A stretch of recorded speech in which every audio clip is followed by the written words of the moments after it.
This is get your head out of the sand. And you know what an ostrich does. It sticks its head in the sand, more or less. And you know, that's what we can say. There's a lot going on in our world. To say that there isn't a lot going on is to literally have your head down in that sand to where you don't see it. See, that's what the whole thing is. So I shared this post on my YouTube. So you can see this is from my Telegram right here. It's been looked at 3,000 times. August the 4th. See, I couldn't post nothing on August the 4th. So you here on the YouTube channel, you're just now seeing this post that I wrote on August the 4th. What do you do when the time comes, and it will come, when those you know, those you love turn against you? What will you do? And it just goes on, and it speaks about what's happening. And there are a lot of people, well, not too many, but there are some who say, no, that's not going to happen. No, that's all fear. That's not going to happen. It's not going to happen. Hello.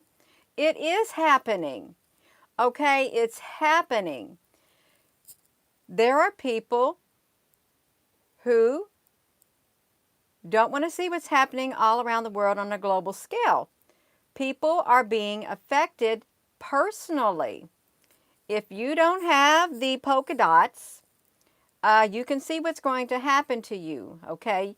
You may not get a job.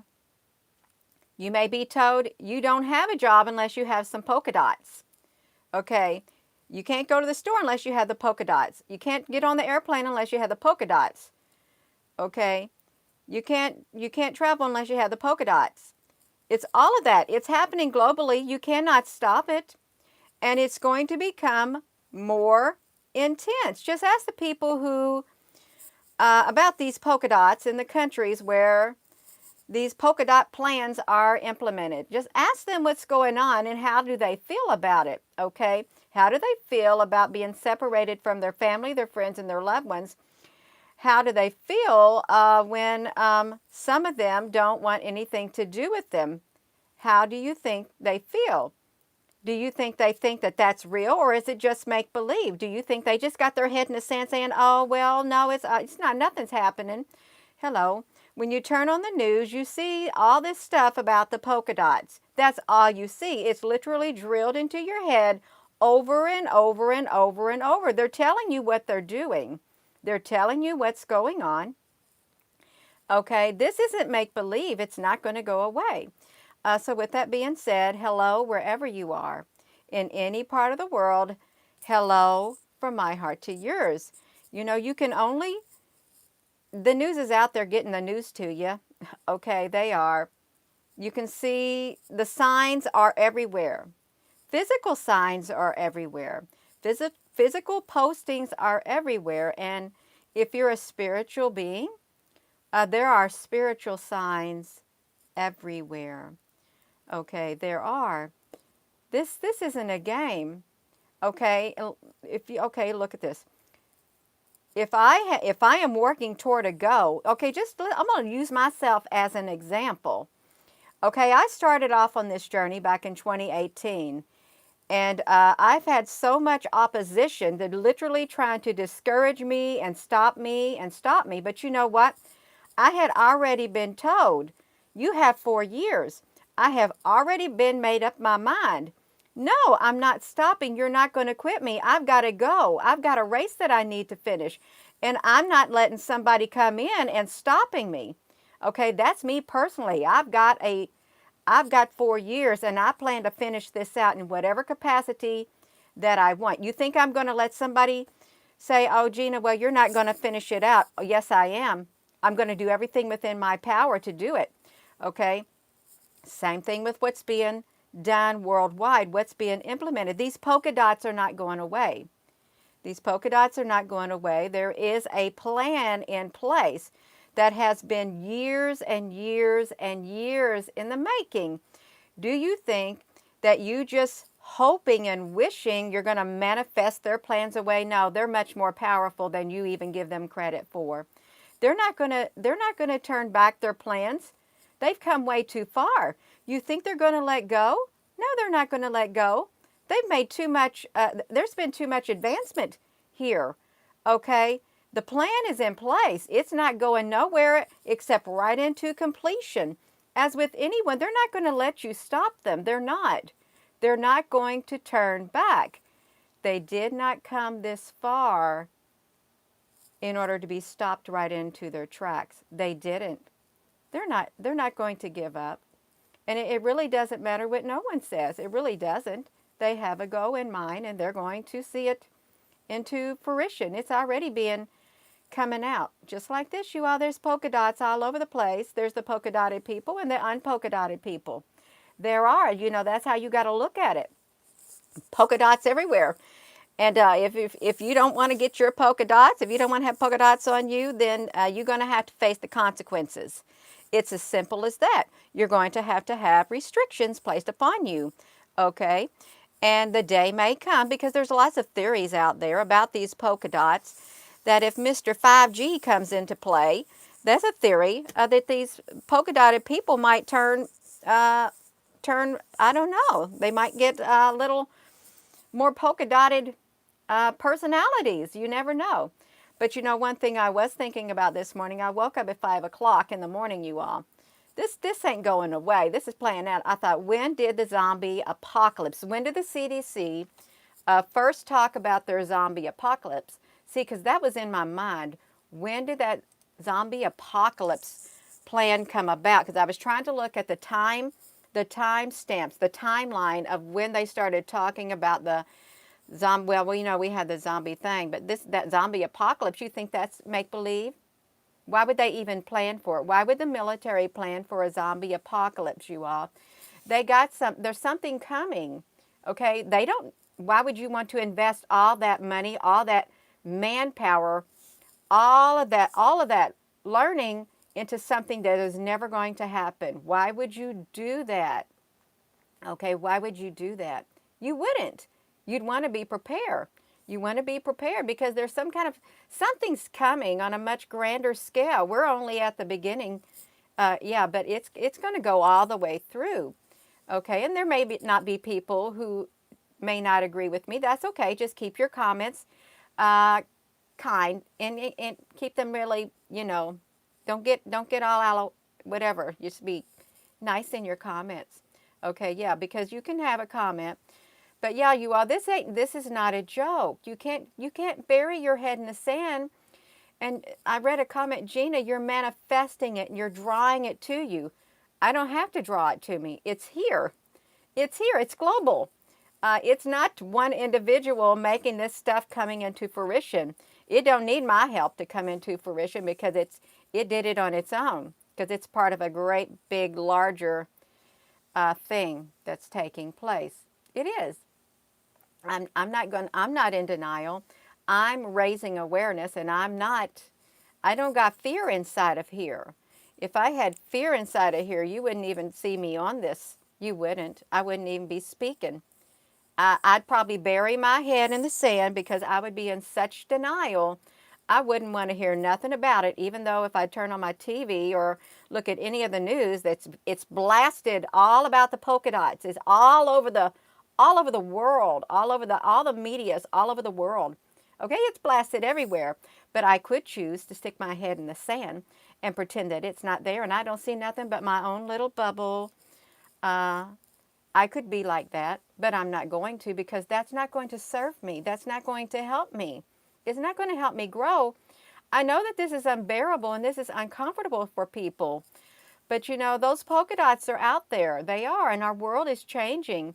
And it's going to continue to change, and we've got to change with it. We've got to adapt to our ever-changing environment. This is global. It is global, you all. And you've got to be strong on the inside of here. You've got to prepare. Now, if you choose to keep your head in the sand, that's fine. Go ahead and keep your head in the sand. I'm feeling energy coming through here. I'm feeling a lot of energy coming straight at me. I can feel your energy. You're watching this right now. I'm talking this.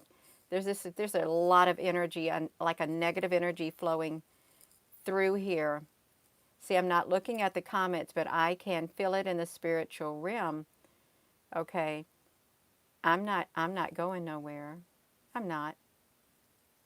I'm going to continue to do what I was told to do. And whatever I feel led within my spirit, I'm going to share in the capacity that I feel led within my spirit. Okay? Until my time is up. I'm not going to stop. I'm not.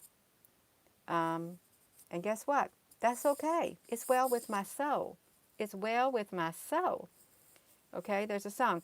It is well with my soul. It is well.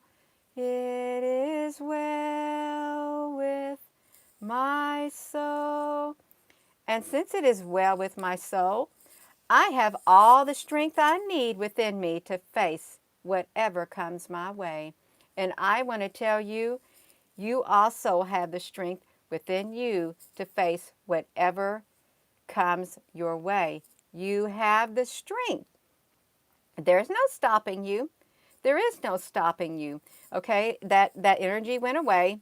The energy went away. I just want to tell you all, it literally, I deflected it. You may say, Gina, now you done lost it. I really did. I deflected it. But that's okay. I got this armor on my body, you all. And I'm going to tell you all, you better put that armor on your body too. You need it. It's a spiritual armor. Your armor can be your light. That light body of yours. It is an armor. So yeah. Yes, you can keep your head out of the sand and still not get the polka dot. God gave us free will. Yeah, you don't got to get the polka dots. You know, that was remembering when I was little, we'd be in school and they would do this. They'd take an ink pen and they'd write on your arm, line, dot, dot, vaccination cootie shot. That's what they would do. And we would walk around all day with those on our arms because we didn't want to get the cooties from the boys. That's what we didn't want to get, the cooties from the boys. Oh my gosh, you all. So yeah, that was funny in childhood, you all. I will tell you, when I was a child, we lived right across from the elementary school. And I was like in the kindergarten and first grade and second grade. And right across from the school was the public library. Well, one day I was playing in the field right next to the school. And it was in the evening, and up in the sky was these lights. Okay, it was not an airplane. It was a UFO. And it was like a red light, a blue light, a green light. Okay, and there might have been another light. And I saw it, and it just hovered right above my head when I was little. And I ran in the house.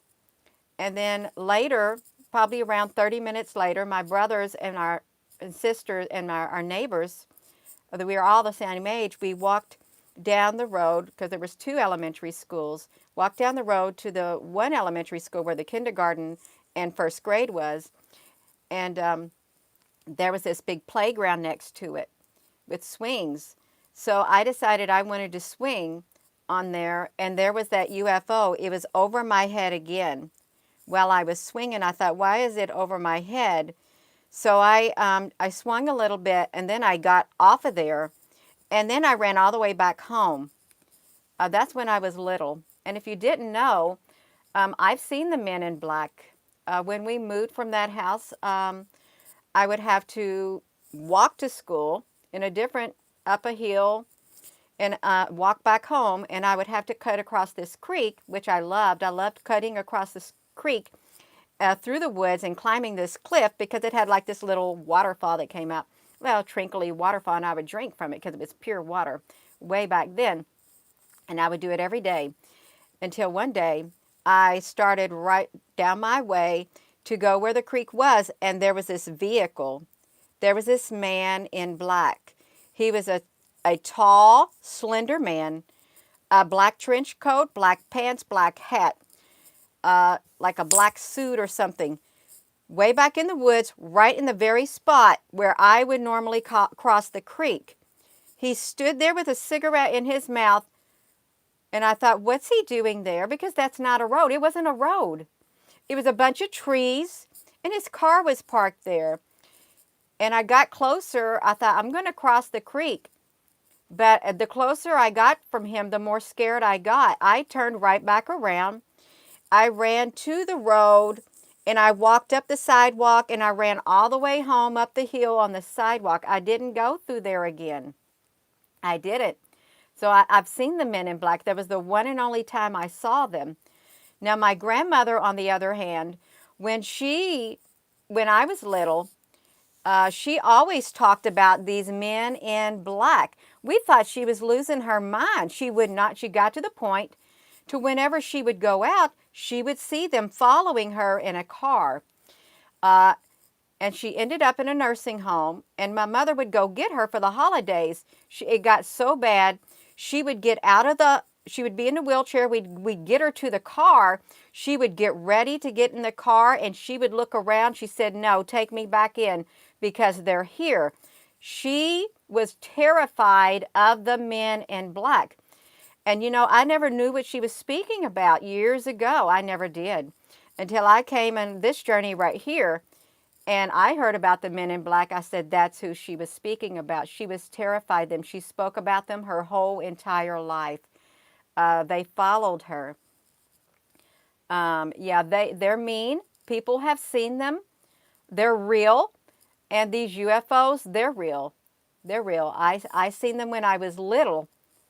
And I saw the man in black. But I will tell you some other experiences. Why I've got you on here, if you may not have known, my experiences with UFOs and stuff. One day, I got married, and I was 21. I was pregnant with my first child. I was 9 months pregnant, and we lived in Monterey, California. And I told my husband I'm going to go see my sister-in-law in Alameda, whatever the naval base was there, because my brother was in the military. So I drove the car from Monterey to wherever that naval base is. I thought I'm going to leave early, get there early, have lunch, and come back. Well, after we ate lunch, I said I better get going. I want to come back because I lived on the Monterey Peninsula. So I made my way back, and I got lost. It was getting late. I wasn't good with directions. And I saw this sign that said Monterey Peninsula. And I thought, I don't live on a peninsula. I started getting disoriented. The next thing I knew, I was on Highway 101. If you live in California, you'll know Highway 101. It wraps around the mountain. The last thing I remember, I had these headlights coming, these bright lights coming toward me like this. And I'm on this 2-lane road, and all of a sudden my car swerves because I thought, well, I'm going to hit head on. And I get back to my house in Monterey, and my husband, it's 10 o'clock at night, you all. My husband said, Gina, where have you been? He said, your mother has been calling, wondering where you're at. And my sister-in-law, she went out looking for me because she told my husband, well, she left in the afternoon. I had around 5.5 hours of missing time, if not more. I don't know what happened to it. I don't know what happened to it. All I can tell you, I saw the sign that said the Monterey Peninsula. I knew I was on 101, but then only other thing I remember was these headlights coming, these bright, bright lights coming toward me, and I'm 9 months pregnant, and I get home at 10 o'clock at night. So I had missing time. So that's my experience with that stuff, you all. I don't know. I don't know what happened. My husband said I should have been back 5 or 6 hours. It should not have took me that long to get home. Okay, it should not have. But it did, and I don't know what happened. All I knew is the bright lights. That's it. Bright, bright lights right in my face. And then I came home. I wasn't scared or nothing. I just acted like nothing happened. I said, well, I got lost. That's all I said. I got lost. All of that. Gina, any implants that you know of? I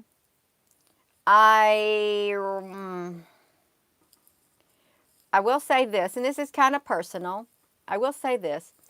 When I was a teenager, I have another event. When I was a teenager, I remember being, I don't know if this was a dream or it actually happened, but I remember laying on this metal table. This metal table. This is steel table. Okay, this steel table. This is very personal, you all. But there's people who've had accounts of this. And I was in the birthing position. Okay, I was in the birthing position. And then I woke up in my bed in that birthing position. Okay, it was shortly after that. I had like an indented part on my stomach. It's about that big. It's like and I could feel something moving around on the inside of me. Okay, if you've ever been pregnant, you know what it's like to have a baby, feel your baby move on the inside of you, right? Okay, I have felt that my whole entire life. My whole entire life. And I was like 98 pounds. Okay, when I was younger, I was very small, uh, but I wasn't frail or nothing. I could literally lay there and my stomach was completely flat. I would sit and put my hand over my stomach and I would feel this, whatever it was inside of me, moving around inside of me. You could feel the skin, whatever's underneath there poking up. I felt it. It continued my whole life. Okay, my whole life. Even till this day, I can still feel it every now and then. So, and I no, there's no way it could have been muscle spasms or nothing like that. That's happened since I was a teenager. Okay, since I was a teenager, I have felt that. Okay, that's the only thing I know of. When I was real little, I'll go back to when I was like maybe 4, pre-kindergarten or whatever, Head Start. Um, I was walking from the elementary school with my brothers and sisters, and I wanted to beat them home. They walked down the road, and I thought, I'm going to cut through the woods because it was right by, I go through the woods, and there was a house on top by the graveyard. So I cut through the woods. This is the daytime. I fell. That's my memory. I fell, and I got cut with a piece of glass. And I don't know if you can see it, but in the center of my hand, can you see a scar in the very center of my hand? I had a big cut in the center of my hand. And I went home and I told my mother, I showed her my hand and she wrapped it up in a bandage. Do you know, to this day, my mother said, that never did happen, Gina. You never did have nothing. You never did fall and cut your hand. She has no memory of it to this day. No memory. But that's my memory. That's my memory of it. That I fell on a piece of glass and I cut my hand and she wrapped it up. Now, I have heard that these extraterrestrials, if you've been abducted, they can put memories in you or they can erase memories in you. They can do that. Those are the experiences I've had. There's one more I'm going to tell you about since I was talking about my abdomen. This happened a few years ago during my time here doing this. I was laying in my bed. I knew I was laying there. And there was this woman. She stuck a great big needle in my stomach. Which is what she did. Great big needle. And I could see her doing that. I could feel it moving around. And I thought, what is she looking for? Because I think she's looking for that spot in me that I could put my hand over and it was moving. She kept moving it around and around. I need to get a drink of water. Moving around. And then she clipped something and she pulled out some kind of a tissue. Okay, and then she was done. And I remember laying in my bed and I woke up and I put my hand on my stomach. I said, did she remove whatever was in there? Can I still feel it moving? I could. But I thought, I wonder, I'm going to look in the mirror, see if I've got a scar on my stomach where she was at. I literally woke up. I went into the bathroom. I looked in the mirror just to see if there was anything there. There wasn't nothing there. Nothing. Okay. I'm going to tell you another one. See, all this stuff is flowing into me since I'm recalling. I had this dream. It may not have been a dream. I was sitting in this chair, okay, this medical chair that you would go into like a dental office or whatever. You're sitting in this chair, and this man comes up to me. He sticks this great big long needle into my back, or my shoulder is what he does. He sticks it in there, then he pulls it out, and then this other woman comes in this uniform. I don't know what she's doing. She looks at my back and she just like touches it or something. And then that's it. Then I wake up. That's the only other things I remember. That's all my extraterrestrial, out of this world, interdimensional, whatever experiences that I can recall at the moment that I have encountered, you all. That's it. Okay. And you've got it all. You got it all in one big old clump. You have a big scar in your place of a broken candle holder, blood every. Yeah, there's instances of people with implants in them, and they go to surgery and they remove these strange things that are left in their bodies. They don't know how they got there. They don't. Yeah, but this is real. This is real, you all. What's going on? There are interdimensional beings. There's UFOs in the sky. And I know that some people feel that they are demons from the pits of hell, demons up there in the sky, fallen angels. Then what is on the earth causing all of this evil? What's causing all the evil, and what has caused all the atrocities to humanity throughout the years? What has caused this? If it wasn't demonic beings and fallen angels, okay, because it's not benevolent beings doing all this, you all. They're on the earth. They're walking on the earth. Even like Satan in the book of Job, he comes up. He's been walking back and forth on the earth. He told God, he said, have you considered my servant Job? Then go do with him what you want, but save his life. Do not touch him.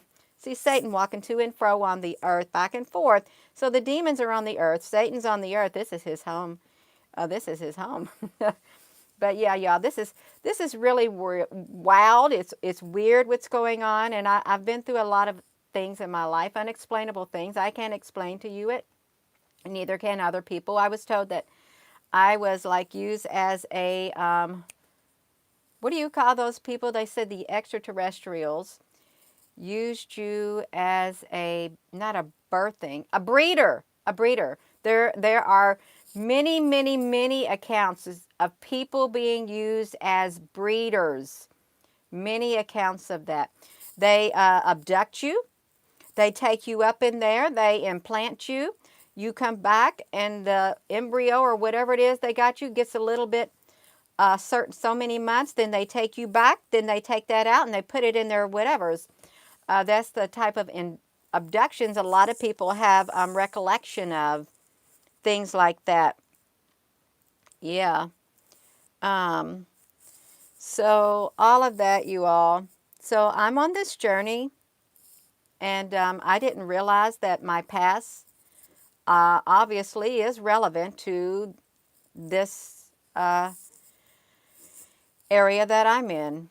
It is relevant. It's very relevant to what's happening.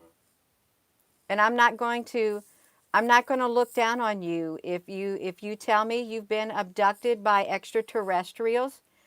I'm not going to say you're crazy or anything. If you tell me you've seen UFOs, I'm not going to tell you that. If you say that you astral travel, I'm not going to think anything bad about it. I'm not, because there are many accounts of people doing all of that. People have experiences, and you can't just dismiss their experiences and tell them that they're making it up. You can't. There's so many people around the world who have experiences, who have tales of being abducted, who have seen UFOs, who have literally seen these interdimensional beings, who have astral travel. They've seen beings come in front of them. There are people who can see into the spiritual realm. It's all part of this great big puzzle. It all fits in. It's a piece of the puzzle, you all. We've just got to figure it out. Our purpose here, I know we're here for a reason, or we wouldn't be here on this earth at this moment in time. Okay, we wouldn't. We're here for a reason. We're going to make it. No matter how rough it may be, we're going to make it. We can be there for one another, even though we may have different backgrounds from which we came, different experiences, but then we may have some experiences that others have experienced also, you all. We may. All of it. Oh, hello there, King Ohukomendo and Apple Brooks. If there's any other moderators on here, hello. And hello to you. I try not to read the comments when I'm on here because I can get distracted, but that's okay. It's all right. I might walk on the treadmill and look at this video. I'm going to go. Deb, hello there, honey. Yeah. Hello there, Danielle. You're on here. That's wonderful. Okay, yeah, I just flipped through there really fast. That's wonderful, you all. But we do have to prepare on the inside of here, you know, and it is good. It is good to, you know, delve into this area right here to, you know, look into UFOs and learn about how the different things people think about the aliens and the benevolent beings and all of that. It's good, see, because it helps prepare you on the inside. If you ever did see like people say there's going to be a fake alien invasion. Well, it's going to have a real world effect if it's fake. So it's going to be kind of real. There's all kinds of things happening, but I think through it all, we have been, I personally have become stronger, and I have grown a lot on the inside. And I'm sure a lot of you all have too. If you've been following me from the beginning, we've all learned together, and I think it's very important to learn. I really do. To learn everything we can with the tools that we have, and the internet is a wonderful place for us to connect. Social media, it's wonderful. And I want to tell you all, I truly, truly, truly appreciate having the opportunity to connect with every one of you all from all walks of life, from all over the world, because I love people. I love people. People mean a lot to me. They really do. Deep down inside here, because I'm a part of you, you're a part of me. We're all connected. We are, whether we want to admit it or not. You're saying, I'm not going to be connected with you, woman. You done lost it. Well, that's just too bad. You are if you're listening to this video. We're all connected. And I'm very thankful to have you all in my life. I do consider you all my friends. I don't want to say my fans or my followers. I like to say my friends, because I like to connect with people on a personal level. And that may be uncomfortable to some, but for me, that's how I relate to people on a personal level. Yeah. I'm going to go. You all have a wonderful rest of your day. Please hit this like button, you all, and the subscribe button, because it's important to let others know that we can be there for one another, even though we're miles apart in different countries and stuff.